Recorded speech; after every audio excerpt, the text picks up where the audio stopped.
तो हेलो दोस्तों, एनडीए व यूपीएससी की लेटेस्ट लाइव स्ट्रीम में आपका स्वागत है। तो दोस्तों आज हम बात करने वाले हैं 12th फिजिक्स सेकंड टॉपिक है आपका रदरफोर्ड का परमाणु मॉडल। तो हेडिंग डालें रदरफोर्ड का परमाणु मॉडल, टाइम बर्बाद नहीं करना है अपना। तो रदरफोर्ड परमाणु मॉडल क्या होता है?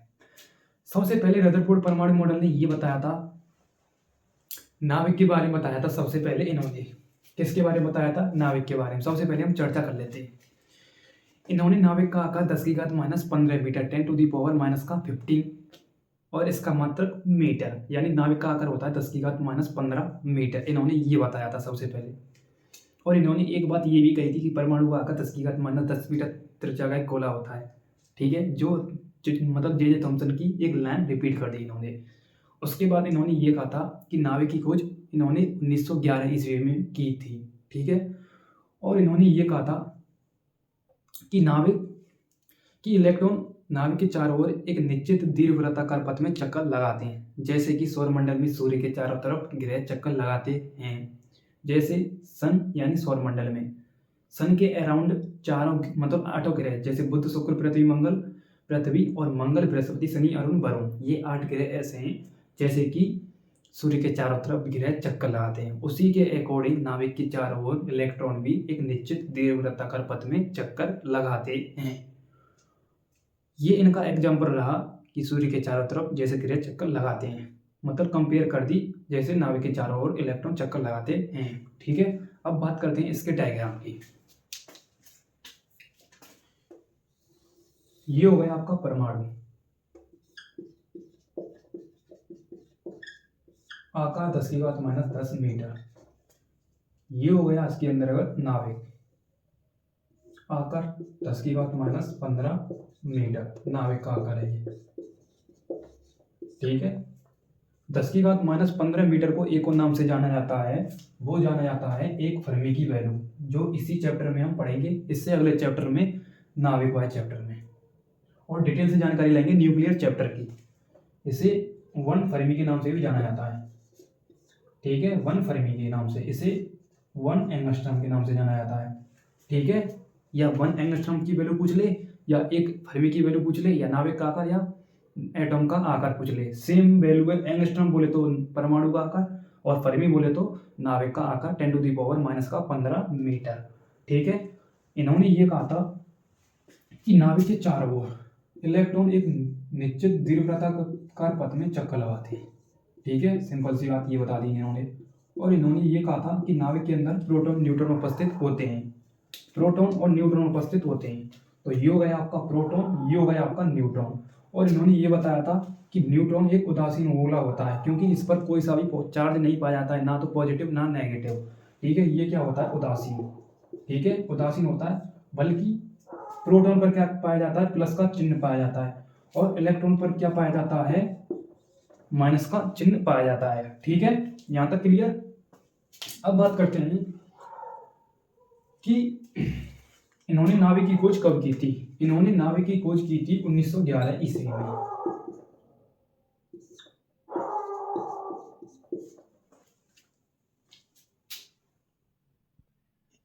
तो अब बात आती है आगे कि इलेक्ट्रॉन की खोज किसने की थी, प्रोटॉन की खोज किसने की थी, और न्यूट्रॉन की खोज किसने की थी। एक ट्रिक है, ईंट पर गिरकर नाच। ईंट यानी इलेक्ट्रॉन, टा यानी थॉमसन। इलेक्ट्रॉन की खोज थॉमसन ने। पर पा यानी पा से क्या? प्रोटॉन, रा से क्या? रदरफोर्ड। देखो, ईंट पर गिरकर नाच, इसको खत्म करो यहां से। ईंट यानी इलेक्ट्रॉन, इलेक्ट्रॉन की खोज थॉमसन भाई साहब ने। पा यानी प्रोटॉन, प्रोटॉन की खोज रदरफोर्ड भाई साहब ने। न्यूट्रॉन, न्यूट्रॉन की खोज किसने? चैडविक भाई साहब ने। सिंपल सी कहानी खत्म। ठीक है, ये हो गया आपका ई से मतलब इलेक्ट्रॉन, इलेक्ट्रॉन की खोज थॉमसन ने। ठीक है, और पा से प्रोटॉन, प्रोटॉन की खोज रदरफोर्ड ने। नाम से बोले तो न्यूट्रॉन, न्यूट्रॉन की खोज किसने की थी? चैडविक ने। यहां तक क्लियर। ये होता है आपका रदरफोर्ड का परमाणु मॉडल। ठीक है, दोबारा से एक बार रिवीजन करते हैं। रदरफोर्ड ने सबसे पहले ये बताया था कि नाविक का आकार 10⁻15 मीटर होता है, और इन्होंने ये कहा था कि नाभिक के अंदर प्रोटॉन न्यूट्रॉन उपस्थित होते हैं और नाभिक के चारों ओर इलेक्ट्रॉन एक निश्चित दीर्घवृत्ताकार पथ में चक्कर लगाते हैं, जैसे सौरमंडल में सूर्य के चारों तरफ ग्रह चक्कर लगाते हैं। उसके बाद इन्होंने नाभिक की खोज 1911 ईस्वी में की थी। उन्होंने ये बताया था कि प्रोटॉन एक उदासीन गोला होता है और इन्होंने ये कहा था कि प्रोटॉन पर प्लस चार्ज होता है और न्यूट्रॉन एक उदासीन गोला बल्कि इलेक्ट्रॉन पर माइनस का चार्ज होता है। ठीक है, जो मैंने आपके लिए ट्रिक लिखा दी है और ये है आपकी थ्योरी इसकी। ठीक है, अब बात आती है इनकी कमियां, इनकी उपलब्धियां क्या हैं। तो इनकी उपलब्धियां, पहली उपलब्धियां हैं इन्हीं में से, यानी इसी मॉडल में से उपलब्धियां छांट लो आप, तो आप ऑब्जर्व कर सकते हैं। सबसे पहले इन्होंने नाभिक की खोज की थी और इन्होंने मतलब नाभिक की खोज की थी, ये हो गया आपका फर्स्ट पॉइंट, नाभिक की खोज। उपलब्धियों में नाभिक की खोज जो कि 1911 में की थी, नाभिक की खोज। ठीक है, उसके बाद सेकंड पॉइंट है, इन्होंने अपने मॉडल से अल्फा परीक्षण प्रयोग की व्याख्या की थी। अल्फा परीक्षण प्रयोग क्या होता है मैं नेक्स्ट क्लास में समझाऊंगा, अल्फा परीक्षण प्रयोग क्या होता है। ठीक है, अल्फा परीक्षण प्रयोग की व्याख्या की। ठीक है, क्योंकि जे थॉमसन भाई साहब नहीं कर पाए थे। ठीक है, इसलिए इन्होंने हाथ बढ़ा लिया और इन्होंने अल्फा परीक्षण प्रयोग की व्याख्या भी कर ली। उसके बाद आपका नेक्स्ट क्या है, कमियां।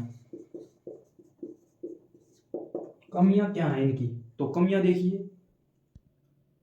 तो देखो, कमियां में सबसे पहले इन्होंने ये कहा था कि ये एक मतलब स्थायित्व की व्याख्या करने में असफल रहे, कि रदरफोर्ड अपने परमाणु मॉडल से स्थायित्व की व्याख्या करने में क्या रहे, असफल रहे। स्थायित्व क्या होता है, तो देखो स्थायित्व की व्याख्या करने में क्या रहे, असफल रहे। स्थायित्व क्या है, इसका एक सेपरेट क्वेश्चन है। स्थायित्व क्या है समझाइए कि देखो इस पर एक पॉइंट बनता है कि रदरफोर्ड अपने परमाणु मॉडल से स्थायित्व की व्याख्या करने में असफल क्यों रहे, समझाइए। तो मैं आपके लिए समझाता हूं स्थायित्व क्या होता है। तो देखो यहां पर क्वेश्चन डाल लो, स्थायित्व क्या होता है, स्थायित्व की व्याख्या करने में क्यों असफल रहे, तो देखते जाइए। तो देखो स्थायित्व क्या होता है, रदरफोर्ड ने सबसे पहले अपने परमाणु मॉडल से इलेक्ट्रॉन की खोज की थी, नहीं नाभिक की खोज की थी, जो कि 1911 ईस्वी में की थी। ठीक है, यहाँ तक क्लियर। उसके बाद इन्होंने ये बताया था कि जो नाभिक के चारों ओर इलेक्ट्रॉन गति करते हैं वो एक वृत्तीय गति होती है। नाभिक के चारों ओर जो इलेक्ट्रॉन निश्चित दीर्घवृत्ताकार पथ में चक्कर लगाते हैं तो उन इलेक्ट्रॉन की वृत्तीय गति होती है। ठीक है, वृत्तीय गति होती है। तो नाम क्या दिया था, वृत्तीय गति, वृत्तीय गति। और इन्होंने ये वृत्तीय गति त्वरित गति नाम दे दिया, त्वरित गति। इस त्वरित गति में विद्युत एवं चुंबकीय ऊर्जा उत्सर्जित होती है, विद्युत एवं चुंबकीय ऊर्जा उत्सर्जित होती है। ठीक है, जिससे इलेक्ट्रॉन के द्रव्यमान में क्या होती है, कमी होती है। इलेक्ट्रॉन के मास में क्या होती है, कमी होती है, द्रव्यमान में कमी होती है।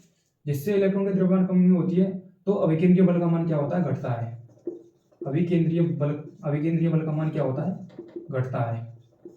ठीक है, घटता है, जिससे एक टाइम ये आता है कि नाभिक के अंदर ये समा जाता है। अभिकेंद्रीय बल यानी केंद्र की ओर लगने वाला बल, अपकेंद्रीय बल यानी केंद्र से बाहर की ओर लगने वाला बल। दोबारा से सबसे पहले फर्स्ट क्वेश्चन था कि रदरफोर्ड अपने परमाणु मॉडल से स्थायित्व की व्याख्या करने में असफल क्यों रहे। इन्होंने ये बताया था कि नाभिक के चारों ओर इलेक्ट्रॉन एक निश्चित दीर्घवृत्ताकार पथ में चक्कर लगाते हैं, जिससे ये इलेक्ट्रॉन चक्कर लगाते हैं तो इनकी गति क्या होती है, वृत्तीय गति। वृत्तीय गति जो कि त्वरित गति होती है। त्वरित गति में विद्युत एवं चुंबकीय ऊर्जा उत्सर्जित होती है, जिससे इलेक्ट्रॉन के द्रव्यमान में कमी उपस्थित होती है। इलेक्ट्रॉन के द्रव्यमान में कमी उपस्थित होगी तो अभिकेंद्रीय बल का मान घटता है। तो एक स्थिति ऐसी आ जाती है कि नाभिक के अंदर समाने की स्थिति आ जाती है, नाभिक के अंदर समाने की। ठीक है, क्योंकि अभिकेंद्रीय बल यानी केंद्र की ओर लगने वाला बल, जो ये इलेक्ट्रॉन गति करते हैं ये अभिकेंद्रीय बल की ही अकॉर्डिंग गति करते हैं, केंद्र की ओर लगने वाला बल। ठीक है, इसमें सेंट्रीफ्यूगल, शायद सेंट्रीपिटल बोलते हैं इसको, इंग्लिश में थोड़ा पता नहीं है मुझे, पर सेंट्रीपिटल बोलते हैं इसको,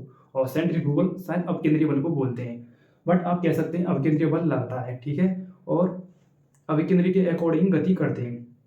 जैसे कि जब हम किसी वाहन को टर्न लेते हैं, मुड़ाते हैं, तो वो अभिकेंद्रीय बल के अकॉर्डिंग मुड़ता है, क्योंकि केंद्र की ओर लगने वाला बल अपनी ओर अट्रैक्ट कर लेता है और उस गाड़ी को पलटने नहीं देता है। जब हम लेते हैं तो जो मुड़ा के लेते हैं तो वो अभिकेंद्रीय बल ही लागू होता है। ठीक है, जो मैं आने वाले चैप्टरों में आपके लिए स्टडी कराऊंगा, उन चैप्टरों की फ्रिक्शन फोर्स में।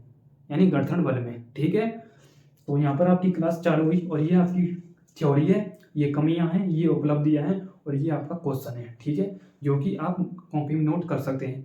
मैं आपके लिए थ्योरी बाकायदा हाथों से लिखी हुई दे रहा हूँ और कॉन्सेप्ट को बोर्ड पर समझा रहा हूँ। ठीक है, कॉन्सेप्ट एकदम बेसिक लेवल से लिखाई है और रदरफोर्ड का परमाणु ये।